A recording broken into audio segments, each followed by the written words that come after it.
राधे राधे भक्तों, आज मैं आपको पशुपति व्रत के बारे में बताने जा रही हूँ। अक्सर लोग पशुपति व्रत में छोटी छोटी गलतियाँ कर देते हैं जिससे उनकी मनोकामना पूरी नहीं होती है। तो भक्तों, वो छोटी छोटी गलतियाँ कौन सी होती है वह मैं आपको बताती हूँ। पशुपति व्रत में 5 व्रत करना होते हैं। गुरुदेव बताते हैं कि व्रती पशुपति व्रत में गलतियाँ कर देते हैं और उनकी मनोकामना पूरी नहीं होती है। तो मैं आज आपको उन्हीं गलतियों के बारे में बताऊंगी। पहली गलती, अक्सर भक्त यह गलतियां करते हैं कि वे थाली को धो देते हैं। देखिए, पशुपति व्रत में जो थाली पूजा के लिए लेकर जाते हैं उस थाली को घर आकर साफ नहीं करनी चाहिए। उसे ज्यों की त्यों पूजा घर में लाकर रख देनी है। उसी थाली से शाम को पूजा की जाती है और जो जल चढ़ाने का लोटा होता है वह भी ऐसे ही लाकर रखना है। शाम को उसी लोटे से जल चढ़ाना है। शाम को अगर आप जल भी नहीं चढ़ा सकते तो भी उसी लोटे से गंगा जल का छींटा लगाया जाता है। कई मंदिरों में शाम को जल नहीं चढ़ाने देते हैं, तो वहाँ भक्तों आपको लोटे में गंगा जल लेकर छींटा लगा देना है। और दूसरी जो गलती होती है वह है कि जो सामग्री आप सुबह लेकर जाते हैं वे थोड़ी थोड़ी ले जाते हो, जिससे शाम को आपको दूसरी सामग्री लेनी होती है। तो भक्तों, यह सही नहीं है। जब आप सुबह थाली सजाते हैं तो उसमें सामग्री दोनों वक्त के हिसाब से ही लेनी होती है और उसी बची हुई सामग्री से शाम की पूजा भी होती है। तो भक्तों, यह गलती नहीं करनी चाहिए। जो भी सामग्री जैसे चावल, रोली, चंदन, पुष्प, मौली इत्यादि सामग्री थोड़ी ज़्यादा ही लेकर जाएं। तो भक्तों, यह गलती अक्सर हो जाती है। यह गलती हमें नहीं करनी चाहिए। तीसरी गलती भक्तों ये होती है कि वे पूजा करते समय ये पूजा से लौटते वक्त रास्ते में रुक जाते हैं या किसी के घर चले जाते हैं। ये नहीं होना चाहिए। पशुपति व्रत अपने घर में ही होता है। आपको पूजा करके सीधे अपने घर आना होता है और उस दिन अपने घर ही रहें। और जिस मंदिर में आप पूजा करने जाते हैं 5 व्रत की पूजा उसी मंदिर में करें, किसी दूसरे मंदिर में ना करें। इस व्रत में किसी दूसरे के घर का पानी या भोजन ग्रहण नहीं करना चाहिए। यह बहुत बड़ी गलती होती है। और एक गलती करते हैं कि पूजा करते समय किसी दूसरे से बात करते हैं या किसी के बीच बीच में पूजा करते हैं। यह बहुत बड़ी गलती है। पूजा एक साथ शांत मन से भगवान का ध्यान करके करें और सभी सामग्री को एक एक करके चढ़ाएं।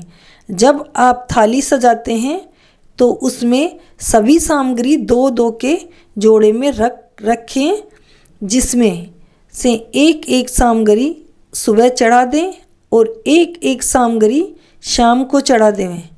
तो भक्तों, पूजा एकाग्रचित्त से करें। अगली गलती जो करते हैं वो ये कि जब भगवान के लिए भोग बनाया जाता है या बाजार से लाया जाता है तो अक्सर यह गलती करते हैं कि 3 हिस्से का भोग तो भक्त मंदिर में लेकर आ जाते हैं, बाकी बचा घर में अन्य सदस्यों के लिए छोड़ देते हैं।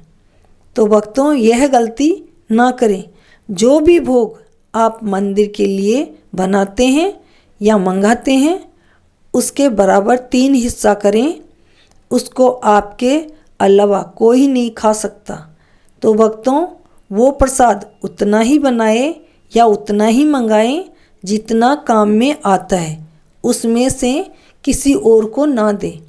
तीसरे भाग वाला प्रसाद पूरा आपको ग्रहण करना है, किसी और को नहीं बांटना है, किसी बच्चे को भी ना दें।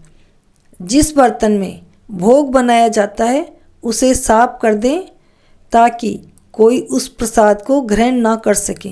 इसके बाद जो गलती करते हैं वो ये है कि जो मिट्टी के दिए भक्त लेकर जाते हैं मंदिर, उसमें घी और बाती मंदिर में जाकर तैयार करते हैं, तो ये गलती ना करें। सारे दिए घर से ही तैयार करके ले जाएं, उनको मंदिर में तैयार ना करें। उनमें घी भी घर से डालकर ले जाना है और बाती भी घर से ही लगानी होती है। मंदिर में जाकर सिर्फ आपको भगवान के सामने जलाने हैं। दिया जलाते समय भी कुछ लोग यह गलती करते हैं कि वे 5 दिए तो जलाकर भगवान के सामने रख देते हैं, लेकिन छठा दिया थाली से उतारते ही नहीं हैं। तो ये गलती नहीं करें। जब आप भगवान के सामने पहला दिया जला रहे हैं तो अपनी मनोकामना ज़रूर बोलें, फिर दूसरा दिया जलाएं तो फिर अपनी मनोकामना बोलें। इस तरह 5 दिए जलाते वक्त अपनी मनोकामना बोलें। उसके बाद जो छठा दिया है उसे जलाएं नहीं, लेकिन थाली से उतारकर भगवान के सामने रख दें, फिर उठाकर वापस थाली में रख लें और घर ले आएं।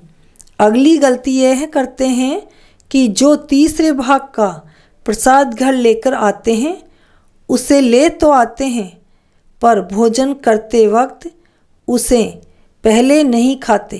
प्रसाद को भोजन करते वक्त पहले प्रसाद को हाथ जोड़कर भगवान का ध्यान करके ग्रहण करें, बाद में भोजन ग्रहण करें। आप ऐसा नहीं कर सकते कि पहले भोजन कर रहे हैं बाद में प्रसाद खा रहे हैं। पहले आपको प्रसाद खाना है और बाद में भोजन करना है। अगली गलती लोग यह करते हैं कि वे 5 व्रत के बाद में उद्यापन न करके छठे व्रत पर उद्यापन करते हैं। यह गलती ना करें। व्रत 5 होते हैं तो 5वें व्रत पर ही उद्यापन करें, लेकिन 5वें व्रत पर कहीं जाना होता है या रजस्वला धर्म आ गया है या और कारण हो गया हो जिससे आप उद्यापन नहीं कर सकते, तो छठे व्रत पर भी उद्यापन कर सकते हैं, नहीं तो 5वें व्रत पर ही उद्यापन होता है।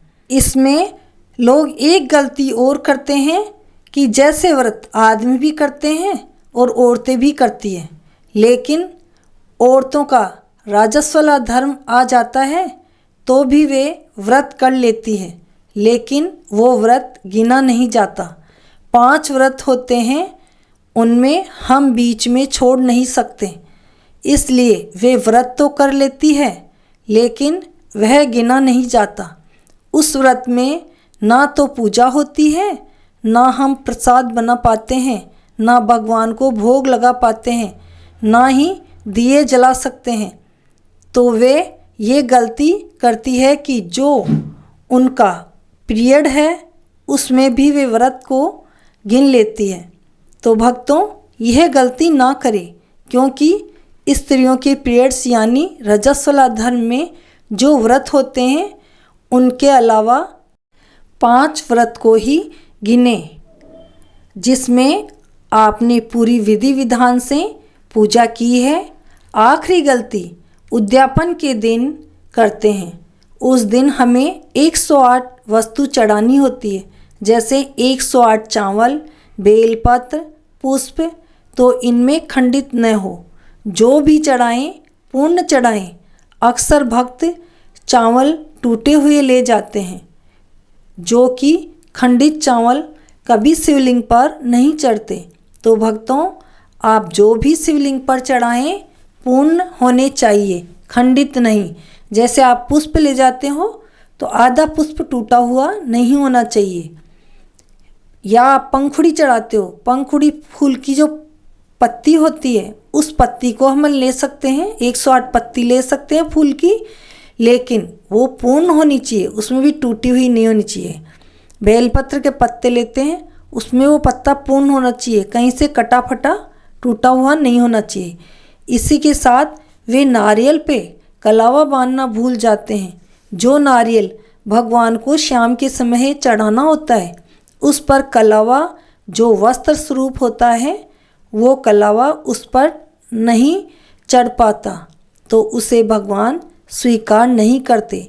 इस प्रकार कुछ गलतियां होती है जो अक्सर हम लोग कर देते हैं। इसलिए भगवान की पूजा शांत दिमाग से एक एक चीज़ का ध्यान रखकर करें, जिससे आपका व्रत पूर्ण हो और आपको व्रत का पूरा फल मिले।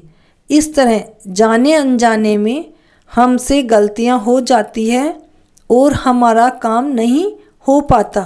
तो भक्तों, ये गलतियां ना होने दें, जिससे भगवान भोलेनाथ का आशीर्वाद हम प्राप्त कर सकें और हमारे पूरे परिवार को उनका आशीर्वाद मिल सके। थोड़ी बहुत गलती, छोटी मोटी गलतियां सभी से होती है, मुझसे भी हुई थी, पर मैंने भोलेनाथ से क्षमा याचना की। भोलेनाथ भोले होते हैं और वे सभी की याचना सुनते हैं। तो भक्तों, आप भी भोलेनाथ की पूजा के बाद क्षमा याचना करें और भोलेनाथ से कहें कि जाने अनजाने में हमसे जो भी भूल हुई है उसे क्षमा करें। भोलेनाथ आपकी बात ज़रूर सुनेंगे। और मैं सभी को यह सलाह देती हूँ कि पशुपति व्रत ज़रूर करें, अपनी सभी मनोकामना पूरी करें। इसी के साथ मैं आपसे विदा लेती हूँ। जानकारी अच्छी लगी तो चैनल को लाइक करें, शेयर करें। चैनल पर नए हैं तो सब्सक्राइब करें। भगवान भोलेनाथ आप पर कृपा बनाए रखें। जय भोलेनाथ। राधे राधे भक्तों।